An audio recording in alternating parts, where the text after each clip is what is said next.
Welcome to North Ambition Narratives. Today, I have another amazing gentleman on the show. His name is Dr. Boxtart, and I hope you enjoy the show. Dr. Boxtart, it's a pleasure to have you, sir. Thank you very much. Talk about yourself and what you do. Well, my name is Dr. Jason Boxtart, and I'm a naturopathic physician, and I've been doing that since about 2002. 2002. So quite some time. And so my practice is primarily sports medicine, so fixing injuries and that kind of thing, helping people out of that.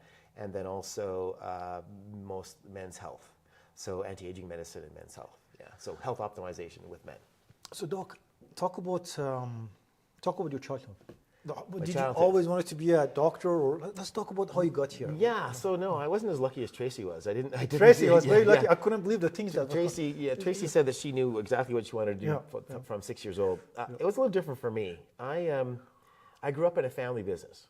So family business. Yeah. So my dad and mom started a grocery wholesale company and retail company early on in our lives. And so my brother and I were really groomed to be in the family business right from the word go. That was always the expectation. We were going to work in the family business. And we did. My first job was at 13, cleaning the toilets and pushing the buggies in the grocery store. Are you serious? Oh, yeah. Are you Italian by any chance? No, I'm not Italian. No. Frankly, I don't know for sure, actually, because I was adopted. So my dad is Dutch, my mom is German. And so I'm probably some sort of mutt. But some mixture of things. So they adopted you when you were a kid? Yeah, when I was a baby. Yeah. Oh, okay. Yeah. So like whatever you are, you new. You look like a Viking, kind of a strong Viking. Yeah, appreciate go that. On the battle. Yeah. Well, I haven't always looked like that. I actually only started really looking after myself seriously by the time I was around 40. Actually. Are you serious? Well, I've been an athlete all my life, but ask Tracy. She's seen some before and after pictures. Early in my life, I did martial arts like she did, and then I did endurance sports for a long time. So I was didn't look like this. So you look like Hercules. Yeah, and then it wasn't until I got later on in my life that I decided to do strength sports and other things like that. We can talk about all that stuff later, but yeah. So let's talk about the Chinese. So you were embedded into the family business? Right from the word go. Let's talk about those experiences and some of those influences. Right? Yeah. Because you're very driven. That really did shape my life. I'm really proud of my parents. Like, they came to Canada after the Second World War. Yeah. And my dad came to Canada from Holland, largely because the Canadians liberated the Dutch from after the Second World War. Yeah. And Canada was a utopia, compared to Holland back at that time. And so he always wanted to come to Canada and frankly to make money to send back to his family. Yeah. And so he came to Canada at a young age, very young age, without any English, without any money, and without knowing anyone. He just literally took a boat to Canada, landed on the East Coast, and the Canadian government gave him a train ticket and said, get off the train wherever you want and start a life. And they gave him $32 or something like that. Just like that? That's it. That's all he had. He had no money, didn't speak English. And he actually met another Dutchie on the train and just basically sat with this guy because he didn't know anyone. I think that he was only maybe 20 at the time or less, like a young man. Yeah. And eventually got off the train in Kitimat because that's where the train ended. The train track literally ended. And so Alcan was there, still there, the smelter. And the guy that he met was actually working at Alcan. Yeah. And so that's where he started. So what is Alcan for people that don't know? It's I think it's an aluminum smelter sort of thing up in Kitimat there. Yeah. So that's when he went. That's when he started his first job. That he literally got his first job with his Dutch driver's license, which at that point was this big fold-out affair, right? Like multiple folds of paper kind of thing. And he told the guy, "Listen, I'm a professional window washer, so hire me." Yeah. And so in very broken English. And so he literally, that was his first job, cleaning windows. And then it got cold. Mm-hmm. And then he's thinking, man, like this is not going to be such a great job in the winter. So then he's cleaning windows on a Safeway grocery store. Yeah. And back then they had big glass windows in the front. Yeah. And so he's looking through the window thinking, man, that looks like a better place to live, work than here. Yeah. So then he went into the store and folded out his driver's license again and said, "Look, I'm a professional janitor." And then, no joke. And then he got a job cleaning the floors at night. Yeah. And that's where his grocery career started. And by the time he was done with that, he had 300 employees and sold his business to Overweighty. How did he do that? That is crazy, coming from, Lot of work, Yeah. Lot of sleepless nights, lot of sacrifice. And so so him and my mom did that together. I mean, he started his own business with a second mortgage on the house from a finance company. Yeah. And if he didn't succeed, we would all be living in the car. Wow. So he was all in. There was you- no opportunity for failure. How did you meet your mom? Well, they met in Kitimat somewhere along the way. Yeah. So my mom had ended up in Kitimat. Her family was from Vancouver Island, and then she was up in Kitimat with relatives. Yeah. And so they met there. So she used to call him the Dutch cowboy. Why? Yeah, well, because he was just kind of crazy. Like he still is quite a personality. He's a very larger than life kind of guy. Let's talk about it He's a later. very big personality guy. He walks into the room and if he wants to, he's the guy that fills the room. He's that guy. Yeah. Wow. Yeah, pretty amazing people, both of them. So they got married. Did they have their own kids? Yeah, so for whatever reason, they couldn't have their own kids, and so they decided to adopt kids, and so both my brother and I were adopted as babies. Yeah, That's beautiful. So my brother's a 6.5-foot redhead. not even kidding. Yeah, one of the most beautiful people in the world, my best friend, without a doubt. But yeah, we're we don't look like brothers. Never have. No, not at all. But he's a fabulous guy. Yeah. So how was it like? Sometimes when you adopted, you don't feel you belong to the family. But did you have any of the experience, or did they just give you everything? No, my parents, they told us both that we were adopted right from the word go. Like we So they didn't hide it like someone. No. We didn't. They didn't sort of do a reveal. When we were 16 or something. They told us, in age appropriate ways as we were going along that we were adopted. And so, but frankly, we never do the difference. I mean, when you're an adopted kid, you don't know the difference between one family to the next. So they were my parents. And so I loved them as much as any other kid loves their parents, and they loved me that way too. So no, frankly, I never knew any different. Okay, it was good. always great. Yeah. So let's talk about some of the funny things that your father done, like some of the more interesting stuff. Oh God, there's some things. I suppose. I don't know. I should probably ask him if I should tell some stories, but I'll try to keep it mostly PG. But honestly, they were, really hardworking people. Like lots of times, my dad would say, "Listen, Jason, if I told you what I was doing with the business all the time, I don't know if you'd sleep." Because like they started with nothing. Like literally, they had no money. My dad started with nothing. So when you try to make something out of nothing, you have to work so hard. You have to work hard, but also you have to take chances. You can't be conservative. You can't be sitting in the corner, wondering, waiting for it to happen, right? And so, in the grocery wholesale side of things, he would, often buy commodities and look at commodity futures. And so, for instance, he would buy 2 or 3 trailer loads full of coffee, like tractor trailer loads full of coffee, in thinking that the price was probably going to go up. And so if he made like $1 extra a tin, because the coffee commodities would increase the price of coffees, then he'd win, right? But if it didn't go that other way, then frankly we weren't eating. You know what I mean? Like when we were young, when they had their so they started their very first grocery store. In Sapperton, in New Westminster, in the Lower Mainland. Okay. And he literally started that with a partner. And he mortgaged the house, the house we lived in. So I got a second mortgage to finance his way into that grocery store. And my mom was at the till, with the other cashiers, and Dad was the grocer, and his partner was the meat department guy. He's a butcher, and we would not infrequently be eating cans with eating out of cans with no labels on them.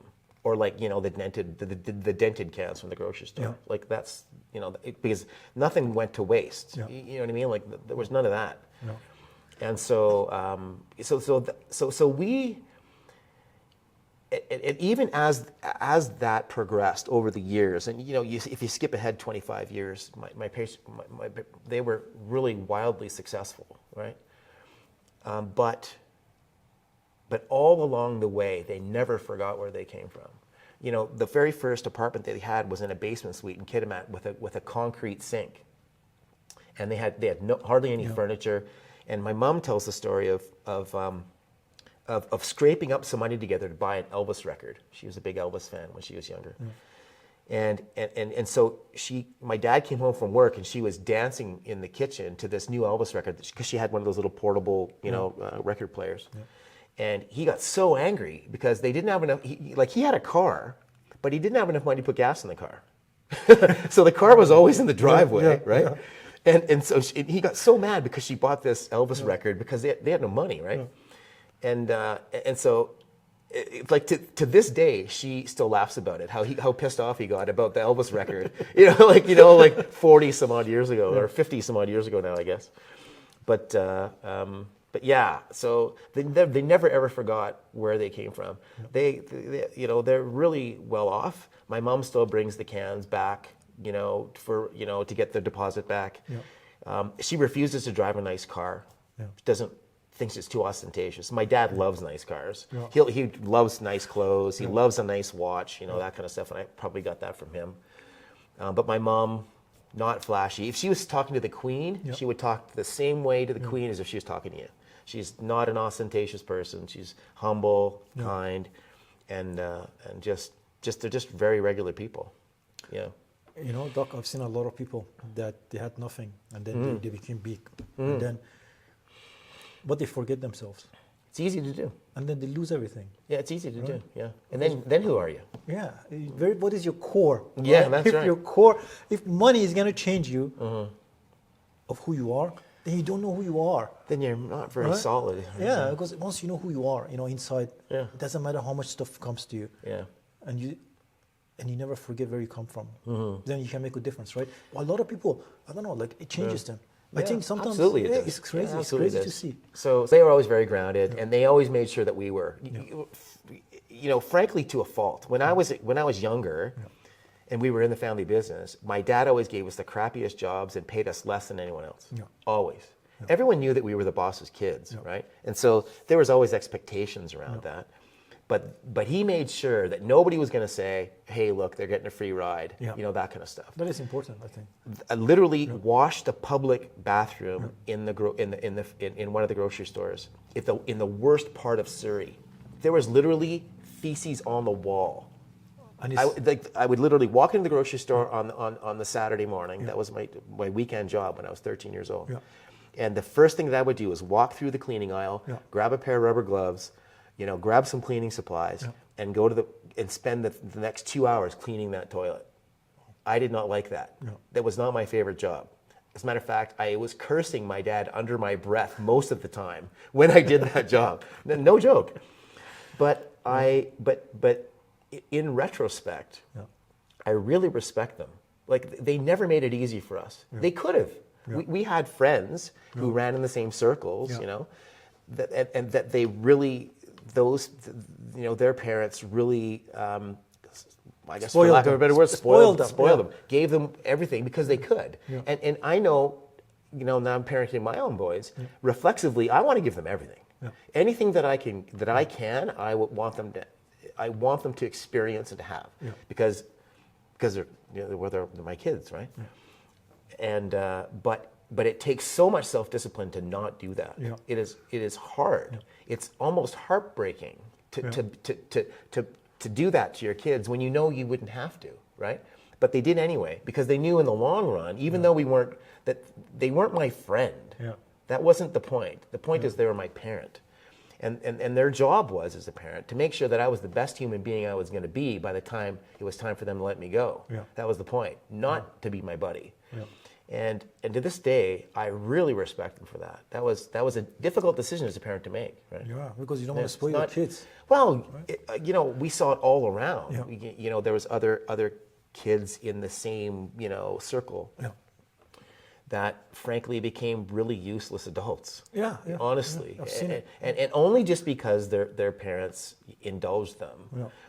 I mean, that can go both ways. I mean, there's always people that, that have those same opportunities and turn out to be great people. Yeah. But I saw a lot of the negative repercussions of that.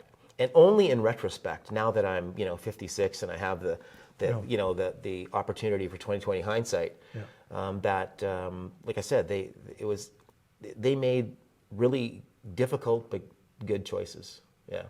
There's a saying, I don't know it directly, but it says, strong men create weak men.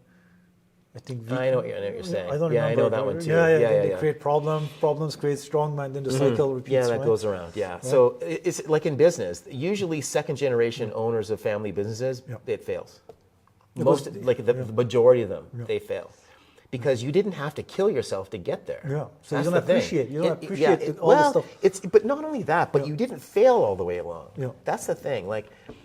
This is I think some of the hardest part of parenting, this has been for me, is allowing my kids to fail. Yeah. Because you don't want them to get hurt. You don't not just even hurt, not physically, but emotionally. You want to save them from the world lots of times. It's reflexively, that's what I want to do. And so, but if you don't give your kids the opportunity to fail, then how the hell are they ever going to learn? Or how are they going to embrace failure as a learning opportunity? They just won't. And so, but that's why lots of times second generation's business fail, because the kids did not have to go through the pain of getting to that place. You know what I mean? So but my parents made us go through the pain, no doubt about it. There's not much doubt there. It sounds harsh, but you know what? I think it's important. Like if I had kids, I put them through hell. Because I want them to be much stronger when they come out. Because if they have everything, right? Maybe then they think the world runs like this. The world doesn't run like that. It's a crazy place. You have to, the world is opportunistic and competitive. Yeah. So you have to be. Yeah. So if you're not competitive, then you're not gonna get ahead. That's the way it goes. It's unfortunate. So Doc, so these are some of your childhood experiences, which is very interesting. That tells me a lot about you, because every time I see, I'm like, this guy is solid. Now I'm getting like insight to I understand. So then what happened after that? So when you get so older, we were involved in the family business, my brother and I both, and then eventually came an opportunity to sell the family business. Okay. My parents were in their 40s at that sort of, I guess, late 40s at that point. My dad's health wasn't super great. At that time, and so we were sort of wondering whether this was a good idea or not. Yeah. It was, Overweighty came along and wanted to buy the business, and this took some real soul searching. We actually, literally, as a family, went on a 2.5 week cruise together. Wow. And not because we did that before; we'd never done that, but the point was that we were going to spend a lot of time together, have dinner together every night. And talk about and really contemplate, really think about out of our normal environment, whether this is what we wanted to do or not. It's not very often that you have a cash buyer for a business that size, and it's a unique opportunity. And so we really had to think about it. In the end, we all decided that selling it was the best thing to do, and in the end of the day, it was, because the grocery business is an ultra competitive business with very slim margins, and the big eat the small all the time. This is how this goes, and so the writing was on the wall. That business was consolidating like crazy during that time, and so we either sold it to them or they were just going to kill us anyway. They were business. The truth of the matter is that business likely would not still be there today if we had have ran it.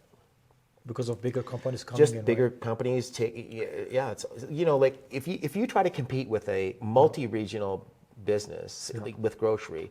Say you decide you're gonna put your bananas on sale or your milk on sale in one store.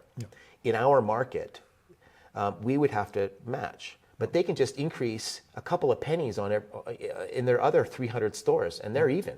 We're still bleeding to death. right? Because we only have the one, right? Yeah.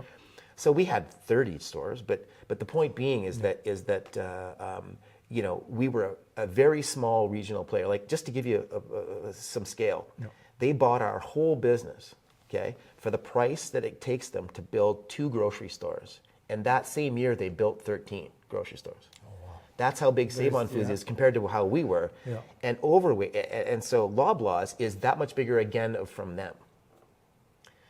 So it's a very competitive. It's a very competitive space, and it's all about economy of scale and cash flow. And if you're not big, you're dead. So what were some of the conversation at the table? Well, and your dad took your inputs too, right? We talked about it a lot. That is amazing. And because he really wanted us to take the business on. Yeah. That's what he in his heart, I know that's what he wanted to do. Yeah. Because he told us more than once, you know, he built that business for himself because it was his love. Yeah. But he also built it for us and for our future and for our future family and all that kind of stuff. We talked about it a lot. Yeah. It was about legacy, you know, not just about, you know, making a couple of bucks.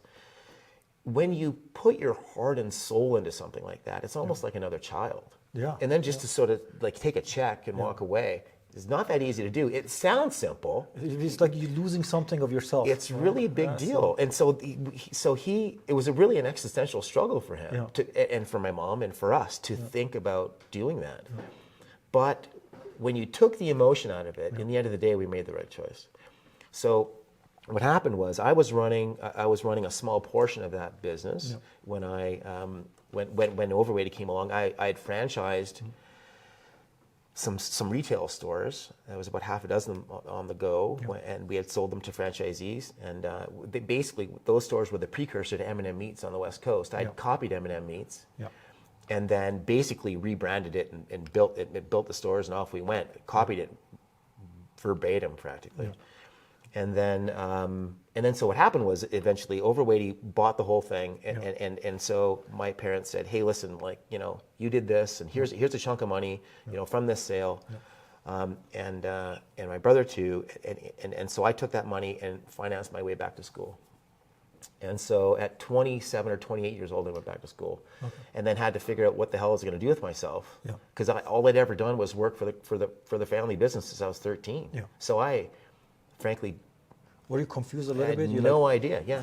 So I actually spent a lot of time trying to figure out what I wanted to do.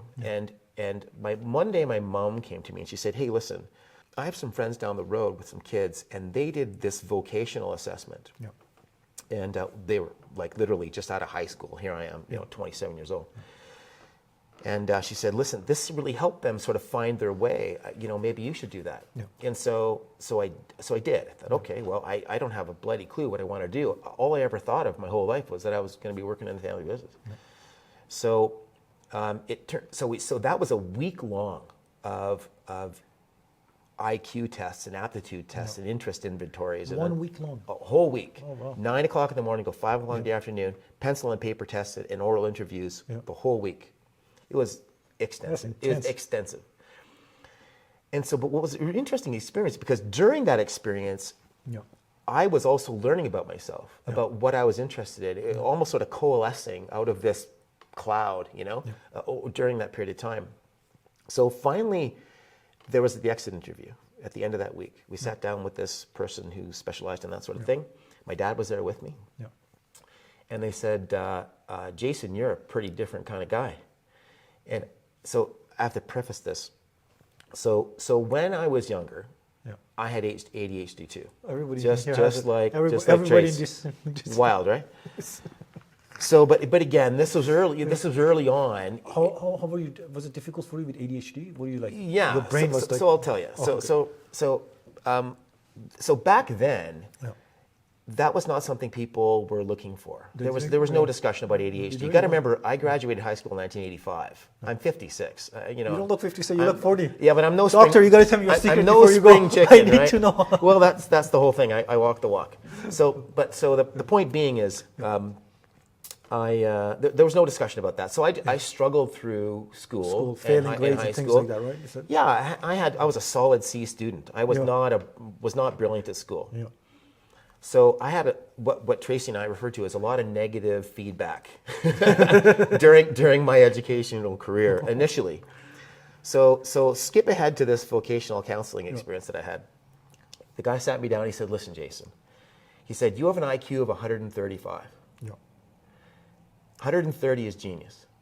Wow. As a matter of fact, he said, "I'm guessing that it's 135 because the highest that the scoring that we have actually is 125." Yeah. Or 127, he said the number was.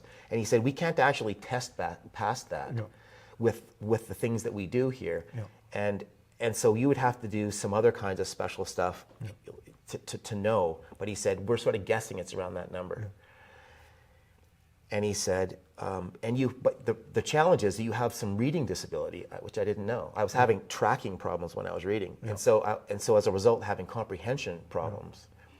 And on top of that, ADHD. So my brain was doing three things while I was trying to figure out what was on the page, right? So we were both blown away, my dad and me, because frankly, when you have ADHD and you have a very middling experience, in high school and elementary school, I frankly thought I wasn't very smart. Because you internalize all of this stuff. Because when you're told, "Hey, listen, you got a solid C, way to go, buddy. You got 55." So you got pretty much half of what you said was wrong. On the test, right? And they keep comparing you to other kids, right? All that stuff. Oh, so and so got all of that stuff. Just you go crazy after. And so I frankly, it was absolutely astonishing to me what he told me. But it encouraged me. And then that was a seminal moment, actually, frankly. And then so he said, "Listen, frankly, you should go to postgraduate education." When you heard that, that IQ number 135, were you like, "Oh my God"? Well, of course. I'm a genius, and I didn't know. Frankly, my brain blanked. Yeah. What happened to your dad at that same time? He actually teared up a little bit. Are you serious? Actually did. Oh wow. He was absolutely aghast because he was there with me the whole time, all the way through high school and elementary school and everything. He was there looking at my report card saying, "Jesus, man, what am I going to do with this kid? He's going to be living in my basement forever." Right? Yeah. Oh my God. And so we both looked at each other. We're like, "Well, now what? Yeah. What does that all mean? What am I going to do?" And so so I got some special educational training in reading, tracking, and comprehension, and other kinds of things. We went and got that done, and so there was that. And frankly, the thing that really got me was that it changed that experience changed who I thought I was, and encouraged me to think, you know what? Maybe I could do something exceptional. Yeah. Maybe I could. And so he said, "Listen, and so all the way through all of these pencil and paper tests that I did and screening inventories and interest inventories and all these things, it became clear that I should be in healthcare in some way." And so the guy said, "Listen, you should be a dentist or something along those lines. That's what you should be." And so here I am, 27 years old at the time. And I said, I'm thinking to myself, well, what am I going to be like 40 by the time I get out of school? I'm not going to do that. I'm a young man in a hurry. I'm not going to school for 15 bloody years. 15 years for dentistry. I'm just not going to do it. So I thought, anyway, so what happened was eventually we sold the family business. I had this opportunity to reinvent myself, which is a unique opportunity that not everyone gets. I was afforded some space in my life to do that. And then I decided, okay, I'm going back to school. Yeah. And so the first time I went to university, I was doing business courses, that kind of stuff. And now all of a sudden I wanted to go into sciences and into healthcare. Yeah. Not quite sure exactly what yet. My initial idea was to become a physiotherapist, an occupational therapist, something like that. It was a little shorter than dentistry, but still interesting. Yeah. And so I thought, okay, I'll do that kind of a thing. Went back to school and realized that I had no prerequisites to get into sciences to go do that. I was just going to ask you that. I literally started behind the starting line. Yeah. I literally went to college to take high school classes to eventually be able to qualify to get into the university courses I wanted, undergraduate university courses I wanted to do, to eventually get into what I really wanted to do. Yeah. So to skip ahead a lot. How long did that take you to do? 12 years. In the end of the day, it took 12 years. 12 years. 12 years I was in post-secondary right? education. Yeah. Well, yeah, it really was. Because with the ADHD thing, your brain is I just really struggled. And plus, I had to learn how to be a student. Which is very hard. Another whole skill set. All the demands, all that You got to stuff. remember, I was working for quite a number of years, right? After high school and in college and university, I was working. And so it's a completely different skill set to then go shift your brain and say, okay, now I'm a student. I had to learn how to learn. That was it. Because, again, my brain was a little different. And I had to really learn how to learn and learn how to write tests. These are all skills that frankly, I don't know if we necessarily learn much of. It's just like, putting... And so, how do you study for particular kinds of tests and how do you, learn? When I eventually got into naturopathic medical school, that program, at one point in the second year, we took 13 classes at the same time. Wow. So there were so many midterm exams that there was 1 week between the midterms ending and the final exam starting. That's how many courses we took. Yeah. When I was there, I had cue cards. For instance, I was studying, or I was sleeping, or I was in class, and that was all I did. All I did. I was all in, and there was no option for failure at all, full stop, never going to happen. So, and since I wasn't as good as a student as a lot of the people that were there, right? They were good learners. I was not so good learner. And so, but I knew that I could make it up in hard work. So in time. And so I gave everything to this thing. And so I would be sitting on the subway with cue cards. I'd be grocery shopping with cue cards, memorizing cue cards as I'm picking things off the shelf and like going through trying to jam this stuff into my head. And then we'd write another exam and I'd dump that, and then go learn something else, and I busted my backside to make that happen, and I slowly became a better student, like a better learner, as I went along, and but I'll tell you that it was probably the hardest thing I've ever done, and I've done some really hard things, and that was really challenging for me. Like I said, not only because the coursework was challenging, but also just because of volume. Like we took so many classes all at the same time, that the volume of work was amazing, and so I had to learn how to look at things for a relatively short period of time, put it in my head, and then be able to regurgitate it on an exam, and that's a whole interesting skill set to learn. But anyway, so that's what I did, and I made it through, and then I started a career. Yeah. And it just turned out to be a really interesting career. How was the med school? How difficult was it?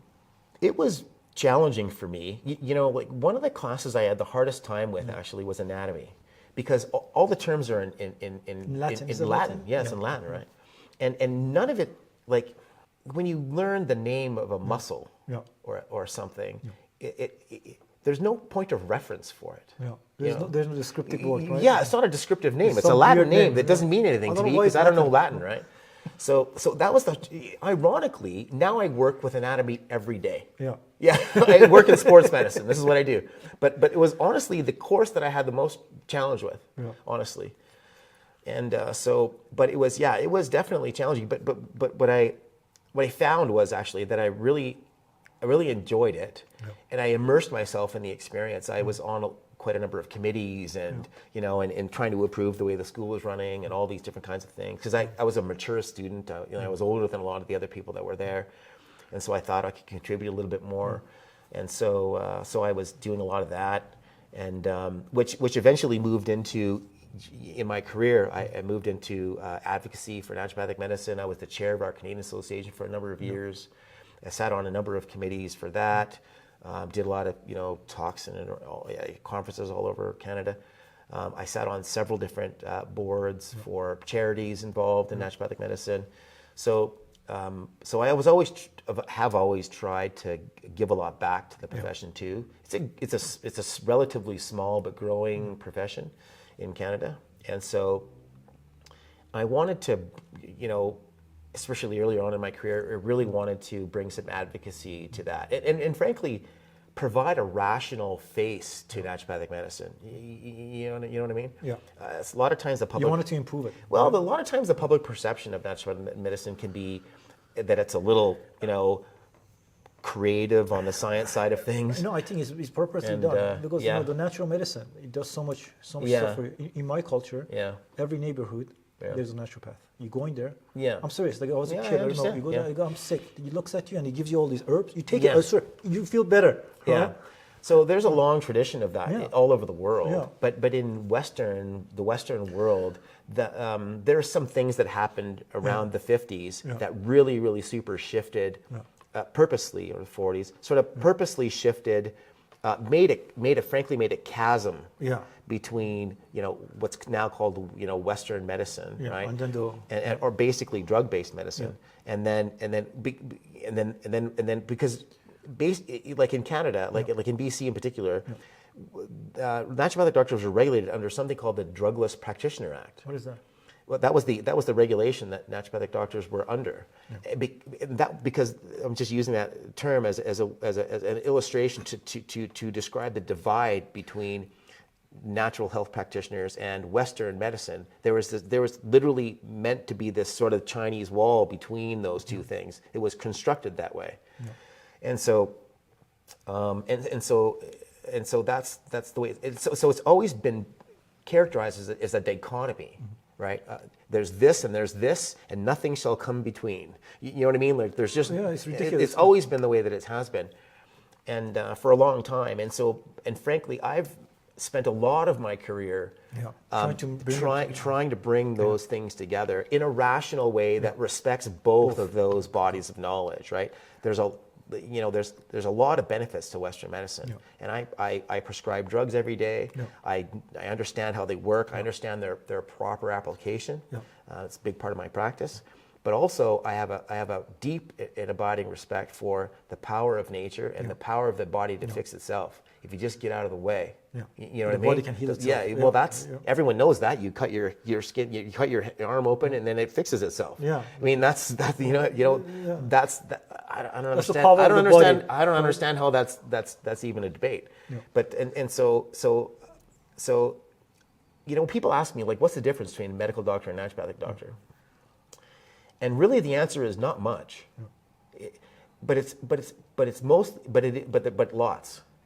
In that the training is very similar in lots of ways, because frankly the body only works one way. You know what I mean? Like you either understand how it works or you don't understand how it works. So there's not a lot of middle ground. But the difference is perspective. It's and maybe some of the tools that we use. But that's it. So and so there's frankly way more in common than there is different. And so it's frankly not that difficult to bring them together once you realize that. And frankly, because the dichotomy is frankly a construct that has been built by people that want to build that narrative. That's all. That's all it is. In a lot of cultures, I'm talking about Middle Eastern cultures, some Asian cultures. These two work side by side. Absolutely. Like in my culture, like I remember when our family members would get sick, they would go to a naturopath, then they would go to a doctor. And then they combined the medication, just making sure everything it was normal. We never had I'm right. There was no tension between the two. There's no tension. They work together. The doctors, they would call on the phone and talk to each other, right? So here, for a variety of reasons, there's like I said, that the dichotomy is a construct, way more than it's a real thing, and so people ask me all the time, do Tracy, like when they learn that I'm a naturopathic doctor, Tracy's a medical doctor, people have said to me, do you guys argue all the time? Like, do you argue about medicine? And we never do. Never argue about medicine. Because never. That's what they want you to think. Yeah, that's what I'm saying. People want to think. That's what I'm saying. It's all about division. They assume that it's that there's this division, and I've got my camp and she's got her camp, and we're like this. And the truth of the matter is that nothing like that at all. She obviously has her strengths, and I have my strengths. And we totally respect that about each. Like even just today before we came here, I was writing a prescription, and for a medication that I don't prescribe all the time, an inhaler, and for asthma. And I said, hey, how do you write that again? And she just, said, oh yeah, write and away we went. And because she does it all the time, right? And so I'm just refilling prescription for a patient that just needed that, And so,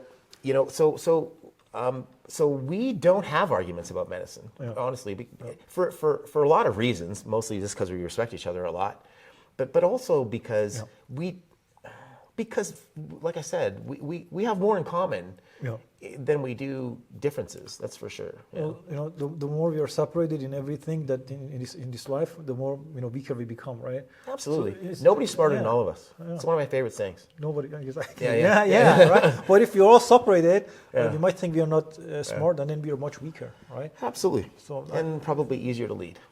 Yeah. But anyway, that's another conversation. It's crazy. It's crazy. It's crazy. But anyway, we both love working together.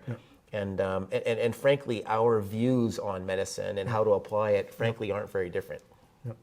At all. So, Doc, you graduated from your school. Right? Yeah. What were some of your experiences while you were studying these things? Well, frankly, it's largely a blur. My head was down a lot, studying. But I was. Were you like, I am made for this. This is my dream. Or you're like, I'm doing this because I want to do something. Or you're like, no, this is what I want to do. All of it. All of that was true. I loved it. Sometimes you hated it. But it was exhausting. And like I said earlier, probably the hardest thing I've ever done. And like I said, I've done some really hard things. This was challenging. But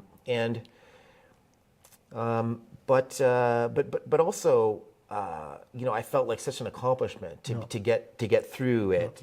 Every step of the way.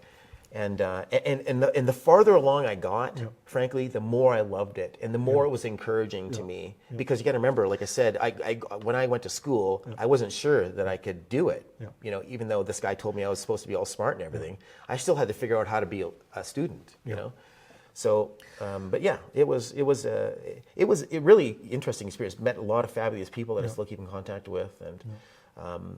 It was largely a great experience. Yeah. So, Doctor, it took you 12 years to get here, right? Yeah, sort of all in. Yeah. So, what was your father's reactions and your parents? Were they proud of you? It's actually really funny. Very happy. They were super happy, but they were. It was my dad that actually suggested that I become an naturopathic doctor. He had actually been.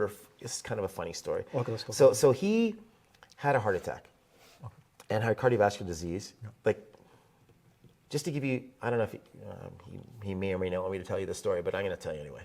So he was about 42, and his mom needed something, I forget what, but she's in Holland still, and by herself, and I think that she needed some legal stuff done or something went on, and so he had to go to Holland to look after it, and he was a very responsible son.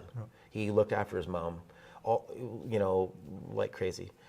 And frankly, that's why he came to Canada, to make money so he could send it back to Canada for her, because their dad died when they were quite young. So she was alone. He also died of a heart attack. So dad, anyway, so he was going to Holland. He was having heart attack symptoms before he left, and he knew he was having a heart attack. He was having chest pain and pain down his arm, and he was sweating on the plane, on the way to Holland. He knew he was having a heart attack, and he still went, because that's how stubborn he is. I'm not even kidding. So he does what he has to do. I think it took him about 24, 48 hours, the stuff he had to do. He got right back on a plane, landed in Vancouver, went right to St. Paul's, and he was on the table getting treated inside of 8 hours, 12 hours. Like quad bypass, like serious heart attack. That's how stubborn the man is. Okay? So, yeah, I don't know. I don't know what you say after that. But wow. Like the Terminator. This is a guy. Yeah, this is a pretty different guy. This is like a Viking bloodline. Just a different guy. Yeah. So yeah. Anyway, that was my dad. So what happened? He told you to be a naturopath. So what happened? Well, what happened was, so he was referred to a cardiologist, Yeah. and his cardiologist said to him, "Listen, like as the years went by, and he did checkups and stuff. He said, listen, your dad died of a heart attack. Yeah. Your brother died of a heart attack. Yeah. Your other brother died of a heart attack on the table getting another bypass. So this is genetic." Yeah. He said, "Listen, you're going to die too if you don't do something different." Yeah. He said, "I want you to go see this guy." Yeah. But if you tell anyone that I referred you to him, I'm going to deny it. Why? Because he's a naturopath. Oh. His name was Dr. Alan Tyler. Yeah. Really neat guy. Yeah. He's now passed away. Yeah. But he was a medical doctor who became a naturopathic doctor. Wow. And so he had so many letters behind his name that he would fill up a business card. Like, not even kidding. He said, he actually showed me these 2 different business cards he had. He had this usual one, and he said, then I have my super impressive one that he hardly ever used. But if I like an academic crowd and I want to impress people, I give them that card. And it had literally like 10 things behind his name. He was a very accomplished man. Anyway, so Dad met this guy, and then he comes back to me and he calls me up. I was in Toronto. No, I was in Edmonton going to U of A at the time. And getting a science degree. Yeah. And he said, "Hey, listen, I think I maybe found something for you. You should probably meet this guy." Yeah. So I get on a plane, whip down to Lower Mainland, and spend a couple of days with Dr. Tyler. And I thought, man. How was the conversation with Dr. Tyler? Well, it was really neat. I mostly just followed the guy around and put my hands in my pockets and didn't say a lot. What did you see? So he was counseling patients, talking to patients at the time, and so I would, with their permission, sit in the back corner and just sit there and listen. I was a potted plant in the back corner, and it just really impressed me because he was an amazing physician, which didn't hurt, but also. I thought, man, I could do this, and it, for whatever reason, it just resonated with me that I could really use. If I could do that, I could really help people. And frankly, in the end of the day, that's what resonates with me. That's frankly what Trace and I both love. We both love practicing medicine. It's frankly part of who we are more than just a job. It's really a calling, you know, and so. What did you saw there that you were convinced? What are some of the things that, if you can talk about? Frankly, it wasn't the technical part of it. It was the fact that he created really powerful therapeutic relationships with his patients because he had the time to do that. Yeah. He was a private practice, so if he wanted to sit down and talk to an hour with his patients, that's what he did. Wow. An hour at a time. And could you imagine out everything that is wrong with them, and really have a chance to talk to them. This is, and like I said, create a powerful therapeutic relationship. And listen, and the therapeutic relationship is a powerful component of a physician's ability to help people. Right? Why? Well, because they trust you, and if you become a good listener, right, and you stop talking and you listen to what people have to say, all of a sudden now you get things. Not only just from what they're saying, but how they're saying it, what their body language is, what they look like. Like you sit back and you, like frankly, after 20 years of medicine, and, you know, Tracy will tell you the same thing. You can sit down across from someone and pick up a lot because we become really good at observing, to see things, see how everything, skin, hair, nails, how people sit, what they look like, how they talk, everything you bring in. It's all of it comes in, right? And so, I mean, I don't like to say that out loud very often because it just freaks people out a little bit when they, you know, when they think that you're looking that hard at people, you know. But the point is that I thought, man, now that's something. This could be something that could be really powerful, not only in my own life, because that sounds selfish, but frankly, in people's lives. And so and plus on top of that, you know, from a sort of career standpoint, I thought, man, if I'm to compare that to physiotherapy and occupational therapy and those kinds of things, this kind of thing allowed me a lot more autonomy. So in that, I'm a primary care provider, so I don't have to ask the doctor, what should I do? I'm the doctor. So I'm making the calls. And you got to remember, I was self-employed and grew up in a self-employed family for a long time. So autonomy is important, right? I frankly make a crappy employee. I'm really good at running the show, but I'm not so good at following along, right? Because I'm frankly just want to take my own path most of the time, right? That's also resonated powerfully with me, that I could really I could use that as a springboard to make my own way, as opposed to having to follow along or have to be, work for someone else or have all these other kinds of things or be an employee somewhere. I wasn't beholden to anyone. And I loved the idea of, because that's what I grew up with, of starting from nothing and making something out of nothing with your wits. And your father was a perfect example. That's exactly right. So you knew it was possible. So I knew I could that was doable if you worked hard and were diligent and frankly cared. You know what I mean? Then you could make something of yourself. And what's really interesting about naturopathic medicine in Canada is that there is almost no institutional supports for that profession. Like there's no government handouts, despite the fact that it costs about $250,000 for that training, right? So you really have to make your own way, and so there's no MSP to pay for fees to come see me. I used to teach in the medical school here in Prince George. I was one of the first naturopathic doctors in Canada to have a faculty position in a medical program, and only just because, frankly, it's because I was in Prince George, and it was a small enough community that faculty members and other people met me and saw that that maybe I could be something that can contribute. And so if I lived in a larger center, I may not have ever had that opportunity. So that created opportunities but anyway, I just so you saw the doctor. Kind of so you saw what the doctor did. Yeah. You decided right there that's what you want to be. Yeah, I did. So you went back, and what happened? Well, I went back to U of A, and then my dad said, "What do you think?" And I said, "Man, I think I really want to do that." And he said, "Well, I'll tell you what." He goes, "Dr. Tyler liked you, and he's going to write you a recommendation letter to the school in Toronto, or the one in Seattle if you want to go there, Tacoma." And so I thought, well. The exchange rate was killing us back then, and going to the U.S. was going to cost a whole lot of money, and so I thought, well, I'm going to go to the one in Toronto. So that's what I did, and don't regret it. Fabulous school, and great people, diligent, hardworking, and passionate people about naturopathic medicine there, and so that's what happened. Off I went, and it was a big gamble. I mean, that is a lot of money and a lot of time. And if you don't make it's a risk. You have to take a risk. You're done. Right. Yeah. And so there was attrition in that program. About I don't know what the number is, but a fair number of people didn't make it through. It was a hard program. It's hard, really hard, frankly. Yeah, and academically challenging. Yeah. On lots of levels, not only because learning medicine is frankly not that easy, but on top of that, we had to learn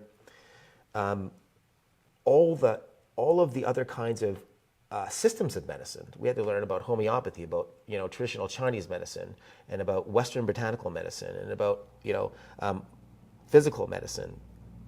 All of these things, all on top of learning how the body works. Wow. So. In the end of the day, I think it's such a strength to be able to pull from all these different systems of medicine that really, frankly, are all talking about a different way of looking at the body. I liken it to a bunch of blind people standing around an elephant and touching a different part. They're all describing the same thing, but it's all different. You know what I mean? That's very like what it is. All these different systems of medicine we had to learn. Not all of which I use in my practice, but it was an amazing experience to be able to learn how the body works from all these different perspectives. Chinese medicine and qi and energy and homeopathy and Western botanical medicine. How do you learn about the active constituents in plants and how they work and what their what the pharmacology of those things are, and on and on and on. Super interesting stuff. Yeah. So when you graduated, what happened after that? Well, so then I started looking around for what to do, because there is no big job, especially certainly 20 some odd years ago, there was no big job list about where you're going to go. You had to figure it out. Basically, you got a diploma, you got a kick in the butt, and have a nice day. It was nice knowing you, and off you went. That was it. Kicked out of the nest, long drop. So And so I basically, I thought, well, I have an advantage. I'm a little older and I have a couple of bucks still left over. Yeah. And so I thought, well, maybe I'll buy a practice. Yeah. So I sort of like jump ahead of the queue a little bit. You buy an existing practice so I don't have to start from nothing. Yeah. And then so that brought me, and I knew I wanted to go back to BC because BC at the time had the best scope of practice, and that's where I was from, and that's what I wanted to do. Started looking around, landed up in Quesnel, looking at a practice in Quesnel. Yeah. That didn't work out, so I landed in Prince George because a guy needed a locum he had a neck injury. Yeah. And was doing, it took a long time to recover from cervical spine fusion. Okay. And so I right out of school ran this guy's busy practice for 9 months or something, or 10 months, something like that. Yeah. So that was really jumping into the deep end, which was right up my alley. It's what I wanted to do. I wanted to immerse myself in this thing. Yeah. And I didn't want to sit around in an office waiting for people to show up. Yeah. That was not my style. Yeah. So I wanted to jump in, and that's what I did. And frankly, and then 20 years went by. Not even exaggerating. It was a blur. 20 years. A dog and 2 kids later, and whammo, it happened. You look up and you're like, wow, 20 years went by. Wow, you was that busy, right? Your life was so busy. Very, very busy. You built a very successful practice, and frankly, really, really, really thrived in Prince George. It's a really great place to, I think anyway, a great place to at least back then, to raise young kids, and lived a small life. Went to church, went to work, looked after my family, and that's pretty much all I did. And it was a great part of my life. So, doctor, talk about your first patient. Your first patient. Do you remember that far? I know one of my first patients. Okay, so talk about how you feel. When they walked in, were you like, oh my God, this is my first patient? Well, I have a lot of patient stories. Because of rules around patient confidentiality, I can't really talk a lot about that. I want your feeling. But I'll tell you, here's what I'll say. Yeah. I think that it's such a privilege to be able to practice medicine because you get to be an intimate part of people's lives. And oftentimes, when they're in some of the most vulnerable times of their lives, a part of not right in the beginning of my practice, but as I got more confident and started to learn more about medicine, because listen, no matter what anyone tells you, you graduate medical school, you know enough not to kill people. Yeah. You're not a good physician. Yeah. You're new, right? And you rely a lot on your superiors, on the more mature physicians, and to lead, to help you along the way. I did lots of that too.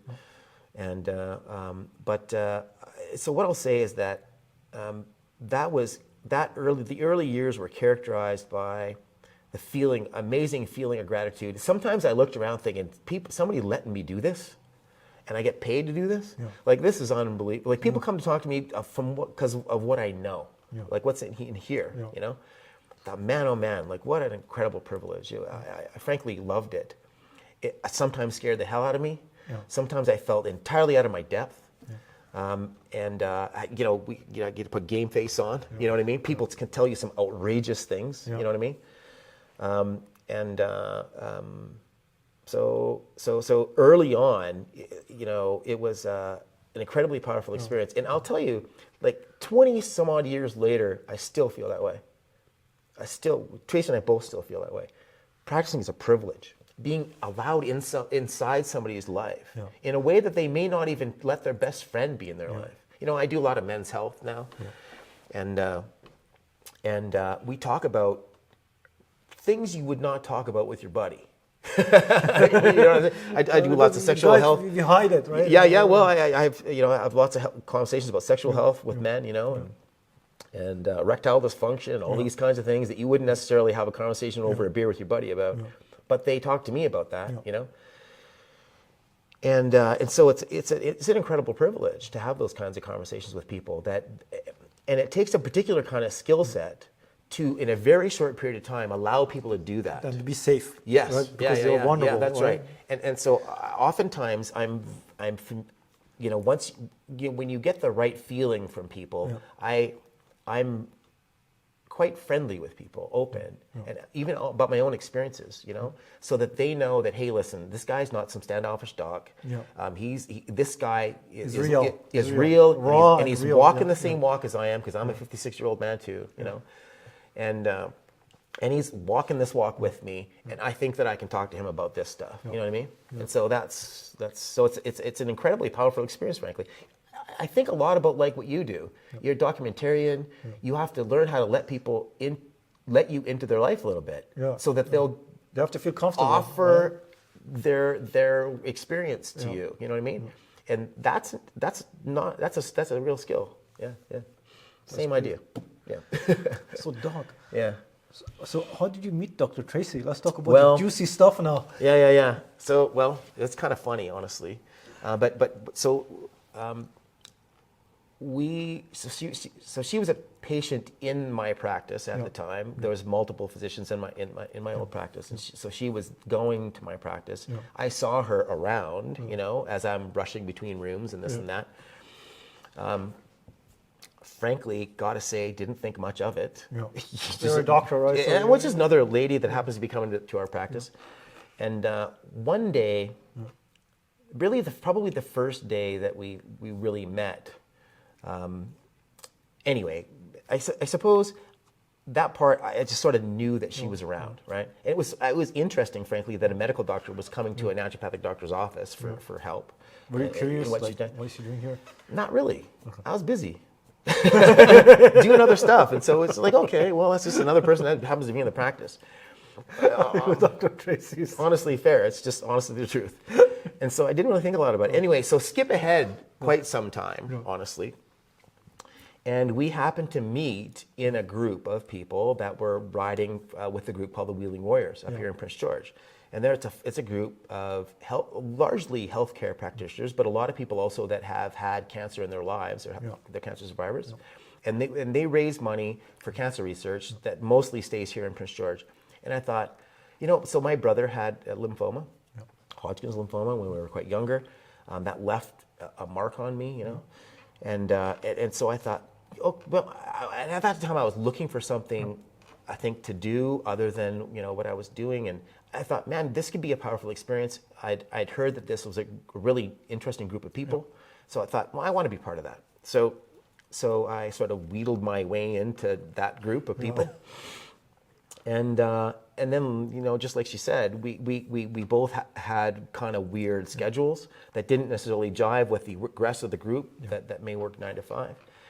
But neither one of us wanted to really suck badly, because what I mean to say is that at the end of this training period, with this group of people riding their pedal bikes, on the road, that the fundraising component was a ride that's 100 kilometers a day for 2 days on the weekend, and which is a long way actually on a bike.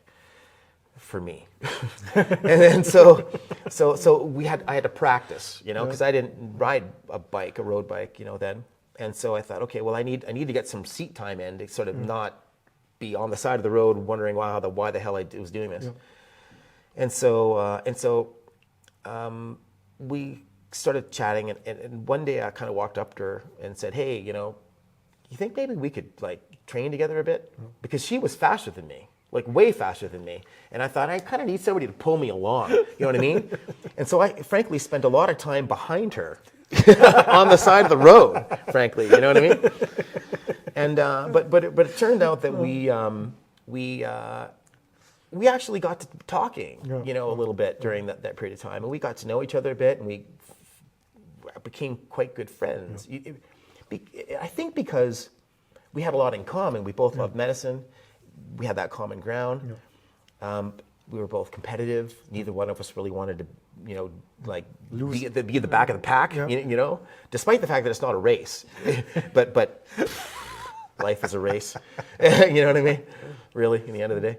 And so we ended up spending time together enough that we, were chatting and talking, and realized we had a lot in common. And that's it. Over the years, one thing leads to another, and before you know it, here we are. So what do you both do for patients now in your new What's clinic? that? What do we want? What do you do? You guys both work with patients. Yeah, what are some we of the do, things that so let's talk about your business a little bit. It's really, honestly, it's interesting. Yeah. Frankly, it's unique that a medical doctor and a naturopathic doctor are working together. Yeah. That doesn't right? Yeah, in Canada, that doesn't happen super often. I think more and more as time goes on, but still unique. So what's interesting is what drew us together, and I think what makes our practice, that when we practice together, exemplary, is we both love medicine. We both love practicing medicine. It's who we are in the end of the day. We never stop talking about it. Honestly, we talk about it all day, every day when we're away, when we're together. I kid you not, this is how nerdy we are. A date for us, really commonly, is sitting in a restaurant with tea and doing continuing medical education. Oh, wow. I'm not even kidding. We'll go through this, CME article and talk about it and go through the questions together, and we just love that stuff. We honestly love learning, and we love practicing medicine, and so that's, I think, our common ground in lots of ways, And so we're both colossal nerds, honestly, but so the practice is interesting because we both have separate practices. Yeah. She works in walk-in clinic, emergent medicine stuff. She loves that. Frankly, I think in another lifetime I'd probably love it too. I did a emergency medicine rotation in 4th year when I was in school. I actually arranged that myself because naturopathic doctors don't do emergency medicine rotations. They just don't in Canada. And so, but I fell in love. Like to order lab work and have it in your hand 15 minutes later is awesome.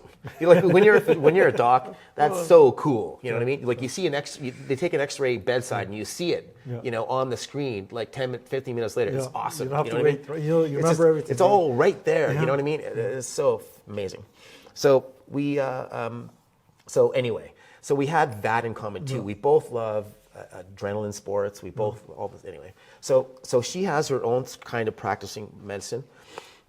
I have a sports medicine practice that I do separately as well. But then when we come together, we have a men's and women's health practice where we do preventative medicine and sexual health medicine, and basically like this term we coined health optimization, which is. So this is really what it's about. We get middle-aged people, men and women both, who come into our practice and say, listen, I'm tired, I don't feel well, I used to feel well, I know what that's like, but I don't anymore, and I don't know why. There's nothing wrong with me. I go to my family doctor, and they run some lab work, and they say, listen, you're 45. That's why you feel that way. And frankly, they're not wrong. I'm not disparaging family medicine at all. I love them all. But so there's no pathology. They don't have colitis. They don't have, They're healthy, but they're unhealthy. You know what I mean? They're not what they want to be. And they can have pathology. Don't get me wrong. We have lots of patients that have heart disease and have diabetes and have all these things, and we manage all that stuff too. Don't get me wrong, but lots of times, after that pathology is being managed, now what do you do, right? Or if you're if you don't have any of those things going on, but you're just, like I said, you're tired, you're not sleeping well, you're not performing at the work the way you'd like, you're not performing with your partner the way you'd like. The kids are exhausting you. All of that, all of life, everyone's adulting. It's not easy. You know what I mean? So what do you do about that? You know what I mean? So our job is to help people feel the best that they can at that time, and we do that using, evidence-based medicine, lab work as indicators of benefit, so that we're watching that move as we're going along. So we have objective measures of that. not just subjective, like, yeah, I feel better. Well, listen, lots of people feel good when they're smoking crack. Doesn't mean it's a good doesn't mean it's a really good idea, right? Feeling good is not necessarily the best indicator, for health, right? I mean, it's great. Don't get me wrong, but maybe some lab work to show that in fact you're doing better is a good idea too, So we use hormones, we use medications, we use natural things, we use lifestyle modification, we use all of this stuff together in this interesting rational way that really helps people, and we come at that from two different perspectives in the middle, and we learn from each other all the way along. It's fabulous, honestly. So how can people find you, and what is the name of your practice right now? So the practice that we have together is called Omnio Medical, and we chose that word, that name together because Omnio in Latin means everything. We wanted to find a name that kind of characterized our coming together of these two different disciplines and perspectives, as a whole, And so even our logo, which is this sort of M for Omnio with a circle around it, is when people look at it carefully, they'll see that the M in the middle is red, and it's two slightly different shades. And when you look at it, it actually looks like two people holding hands. Two people holding hands. Yeah, that's right. That's us. Oh, that's cute. Yeah. It keeps getting better. Yeah, that's right. Yeah, that's right. Yeah. It's kind of neat, eh? Yeah, it's beautiful. Yeah, that's right. Yeah. So you guys are crazy in love, right? Nuts. Which is very rare nowadays, right? Well, Tracy is a very, she's a different person. But in a fabulous way. Honestly, we are both really kind of different people that probably wouldn't be super good for other people, but really good for each other. Yeah, good. That's probably the best way of putting it. Yeah. Doctor, so you mentioned that at 40, you changed your life. What is that about? Because you're all muscular. I cannot believe you're 50. So here's the kind of the backstory. Yeah. So I was about 40-ish years old, I think 42. And my parents invited myself and my kids and everything to go to Hawaii. They had a timeshare there, and they wanted to share that with us. And so they said, hey, listen, pack up the kids. We had no money. They said, pack up the kids. We're going to buy you a plane ticket. Come to Hawaii with us. Hang out for a little while. They saw that we were burnt out and tired and previous marriage and everything, and everyone was exhausted. And so we said, okay, off we go. So I went to Sport Check to buy some shorts to wear. Didn't have any shorts. Bought some shorts and stood in the mirror, looked at myself, and went, holy Lord, man, like you're rocking the dad bod big time here. Like what's good? And I'd been athletic all my life. Yeah. I did martial arts for 20 years when I was a kid. Yeah. Did world endurance duathlon and triathlon and marathon when I was in my 20s. Yeah. I always liked to do things silly, and so I was always like trying to always find the end point all the time. You know what I mean? And so anyway, so here I am looking at myself, going, "Wow, okay, so this is where you're at now, huh?" I'd never, frankly, stopped to look very much. Because you're so busy. I just do my thing and everything else, and frankly, loved raising children, my boys. And anyway, so I thought, man, I got to do something. So I decided I negotiated 45 minutes twice a week to go to the Y, to go exercise. Yeah. And the truth of the matter is that I hated it. Yeah. I lifting weights, going to the gym for me was gerbil exercise. I wanted to be outside, riding a bike or running or playing a sport or doing something. That's what I did all my life. So it was against the grain for me, but this is what I had time for. So because the deal was I had to be home for dinner. Yeah. Right. I mean, that was like sacrosanct. Being home for dinner, sitting at the dinner with the table with the kids. Yeah. That was really important to me. So I literally carved out time in my day, like literally left work early to be able to go to the gym for 45 minutes, military strike, in and out, And eventually, don't talk to anybody. Yeah. I just they literally didn't talk. I just went in there, did my thing, and left. And but after a while, I kind of learned to like it. And the thing I liked about it was that I could see myself getting stronger. The numbers on the weights were changing as time went on, and that resonates with me. I'm seeing it different. Results. There's some results, and I'm a numbers guy. I want to see things change, right? And I want to be able to measure the change, and this allowed me to do that. Yeah. And so I thought, okay, well, and that progressed on, and then a patient of mine said, hey, if you like that kind of thing, there's this other gym in Prince George that maybe you might be interested in. And so that gym was called X Conditioning. and there's a really an exemplary group of people running that gym that were a unique bunch and people with amazing skill set in weightlifting. And so I went there and got totally carried away. I mean, I eventually went to Worlds for powerlifting in 2016. Wow. I was a competitive powerlifter for several years. I had 7 Canadian records in my weight class and age class. And which isn't frankly very hard, because who does powerlifting in their 50s, like their 40s, right? It was a small group, but anyway, as an aside, I did all this stuff, and then and so really learned to enjoy that. Eventually realized that was probably going to kill me, so I had to stop, and frankly stopped that sort of around the beginning of the pandemic kind of thing, just before that. And then and thought, okay, listen, Boxstart, you're getting a little old for that kind of shenanigans. You should probably settle a little bit. And so I ended up just going to the gym like an everyday person and doing my thing there, and still enjoy that. And Tracy and I do that together all the time, actually. Yeah. So it's never too late.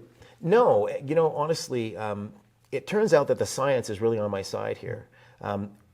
So retaining lean mass as you age is an indicator for a reduction in all-cause mortality, which means dying of anything. So losing lean mass as you age is a risk factor for all-cause mortality. It's a powerful indicator of aging. So if you want to age well as a man or a woman, exercise is the best tool that you can find, and for lots of things. I mean, heart disease, diabetes prevention, mental health. They are better. Exercise is better than all of the drug interventions. All of them. So when you say exercise, how many times a week and how heavy? Are we going crazy heavy? Or? No, I used to do that, but that was an adrenaline sport. That's it's like NASCAR. You're just waiting for someone to crash. You know what I mean? Like that's what draws people to that sport. It's super hard. Not too many people can do it, and it's kind of crazy. So I don't do that anymore. But I really respect the people who can do it. It's frankly, it's the kind of thing that not everyone can do. I think Tara Weber. All of those people. Multiple world record holder. Honestly, seriously, they are exemplary human beings in terms of their ability to do that kind of stuff. Her and Mike and these other people that I used to lift with. Amazing people, frankly. And the discipline that it takes to do that is unbelievable, honestly. It's insane. And it's frankly painful. That sport is painful. It is not something where you go, man, I feel like $1 million after I did that. It's hard. But anyway, but like so many things in life, really rewarding, even though even though it's hard. So nowadays I lift like a regular person, but frankly I do that, and so I love teaching other people about that and how to do that well. Do you do heavy or do you do medium? No. I do medium. Medium. Okay. And so after I left that part of my life, I had to frankly relearn how to do all of that. And so I have, and so now I lift for longevity, not for big weights, not to be a gym hero, right? Okay, good, So I do that to age well, but also and to look well, look healthy, because frankly, people are drawn to my practice and they look at me and they say, hey, this guy's legit. I mean, I'm not just saying stuff because I read it in a book. It lends some legitimacy to your practice. If you say, well, not only is this possible, but I did it. Look, I did it. I'm just a regular guy. I'm not anything super special. I can do it. So can you. You know what I mean? So how many times a week you think is normal? A few times a week. Are we 3 or 4? 3, 4, 3, 5? 4, like Some that. people go 7. Is that okay, or it's too much? It's just, it depends on what you're doing and who you are and where you are in your fitness journey. Like if you're just starting out, you haven't seen the inside of a gym in 20 years. You know what I mean? And you used to be fit in high school. And now you're gonna go 8 days a week. Now you go back to the gym. No, frankly, I would say start slow. Work your way into it. The kind of plan, the kind of thing that people can do is not always this Olympic sort of exercise program. You start where you're at, work your way into it, find something you like, because frankly, the rewards are over the long term. Not over 3 months. You know what I mean?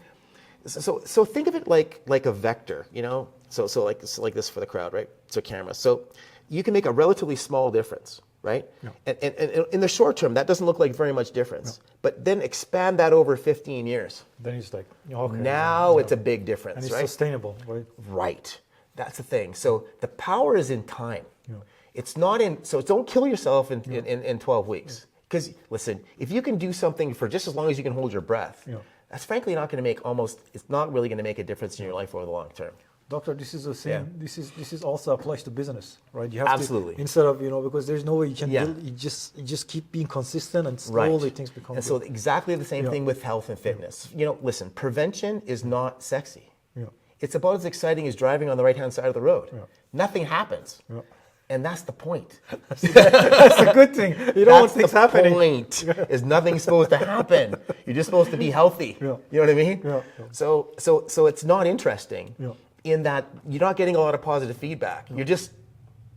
You're avoiding problems. You know what I mean? You're not, that's the point of prevention, right? So I help people build rational plans for them, whatever they're at. Lots of people don't want to look like me. They don't want to do the things that I did, right? For lots of good reasons, frankly, because lots of things I did was really dumb at the time, Or you learn, right? That's the point. But it's not for everyone, right? So everyone's got their own path, and I totally understand that. And so the trick is to find your way, and I help people do that. And then, because the best plan is the plan you can do over the long term, not the best plan. So, Doc, before we finish, do you have anything else you want to talk about? Well, I think just talking about our new practice is probably great. I think that Omnio Medical is really unique in that it's largely online. So we do onboarding in Kelowna and in Prince George in person. But then largely after that, lab work and virtual visits online. It's frankly really new to both of us, new to me too. This frankly is just a child of the pandemic. In that, I think the whole world got used to doing more things like online, that, Zoom meetings and all the rest of it, right? And so it's normalized a lot of that stuff now. But really, frankly, it is an epiphany to me how great it is actually to be able to do that, because it creates a much more enjoyable life for me. But from a business perspective, also overhead and everything is way different. More reach. There's 100 reasons why this is a fabulous idea, not only for me but for the patients too. So that's been really interesting for us because, like I said, a brick and mortar practice for 20 years, and all of a sudden now I'm, having had the discipline to sit at your desk in your home and do do consultations like that, right? But anyway, that's worked out really, really well, and also what we've done is really focused on so I do men's health, testosterone replacement therapy, preventative medicine, cardiovascular risk reduction, diabetes risk reduction, all this kind of stuff, right? And then like I didn't tell you about this. I used to work for an oil and gas billionaire. Wow. Yeah, I did that for about 6 years, and he decided that he wanted to build he wanted to build and then study and implement what's called a primary prevention program for heart disease and diabetes that was largely philanthropy. He was doing this all out of the goodness of his own heart. And so my job at that particular organization, it was called Pure North Synergy Foundation. And my job as the lead clinician for the province of BC was to scale up that thing to a population size intervention. And so that eventually scaled up to something close to 25,000 people. Wow. So I had teams all over the province that I was responsible for, and all of those people that I was responsible for. And what we studied, what things actually moved the needle on lab work. Objective measure, not just what people felt like, but objective measures of benefit over time. And then we ended up pitching that program actually to health ministers in BC and Alberta and First Nations Health Authority and everything like that. But that's as an aside. But the point being is that I took all of that experience and knowledge and now we apply that to our practice here. So I intimately know what is useful and what is not useful in the world of prevention. and health optimization because I did it with 25,000 people for 5 or 6 years. That is insane. Like that is like you cannot. Like, it's yeah, that's what I'm saying. Yeah. So and so it's a skill set that was built in a crucible, I got to tell you, of pressure. But it was an amazing experience that frankly completely changed my outlook on medicine and practice. Yeah, it was pretty cool. It was all focused on helping vulnerable population people. So I got to help people in a scale that most physicians never get to do, unless you're a public health officer, and got to help people that would otherwise never ever be able to afford that help because Alan paid for everything. Oh wow! So it was all free. It was never free, frankly. I love when people do stuff nothing's like that, free, right? but it was no cost for all the people involved. So I did that, and then have been able to bring that experience into my practice. So it's pretty interesting, actually. Pretty neat. It's fun. I'd love to find out more. Super fun. So what is your website? And then so the website is called omniomedical.com. Pretty straightforward. And there's an online scheduler there. People can book appointments just online, and away you go. It's technology now. It's amazing. Okay, perfect, Doctor. Yeah. It was a pleasure to have you on the show. Thank you very much. I hope to see you soon again. Yeah, thank you. Okay, I'm gonna finish it up. Appreciate that. No, it's amazing. The good thing about this thing that we do, I'm always getting schooled. I love learning. I love it's crazy, right? We're both learning. We all do. Thank you very much for joining us on this episode, and I hope that you have learned something new. And if you need help, you know where to go. Thank you. Have a great day.